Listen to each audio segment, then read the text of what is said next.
اگلا سوال آئرلینڈ سے صابر صاحب پوچھتے ہیں، آج کل اسلامی شخصیات جیسے اصحاب رسول صلی اللہ علیہ وسلم اور انبیاء علیہ السلام پر فلمیں بنائی جا رہی ہیں جن میں آپ صلی اللہ علیہ وسلم کے علاوہ سب کو دکھایا جا رہا ہے، تو کیا ایسی فلمیں دیکھنا جائز ہے؟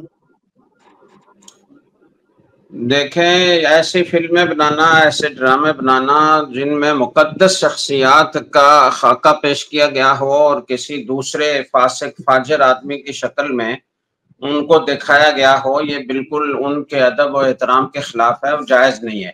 اور پھر اس طرح کی فلموں میں حدود سے بہت تجاوز ہوتا ہے۔ میں نے سنا ہے اور پڑھا ہے کہ بعض فلمیں ایسی بھی www.darsequran.com آئی ہیں کہ جن میں حضرت آدم علیہ السلام کو نعوذ باللہ برہنہ دکھایا گیا ہے، پہلے شخص کے، پہلے آدمی کے طور پر۔ حضرت اما حوا رضی اللہ تعالیٰ عنہ کو برہنہ دکھایا گیا ہے۔ بعض انبیاء علیہ السلام کی اولادوں کو شراب پیتے ہوئے دکھایا گیا ہے۔ تو اس طرح کی گستاخی پر مشتمل فلموں کے دیکھنے، بنانے، خرید و فروخت کی قطعاً کوئی گنجائش نہیں ہے اور اس سے بچنا لازم ہے۔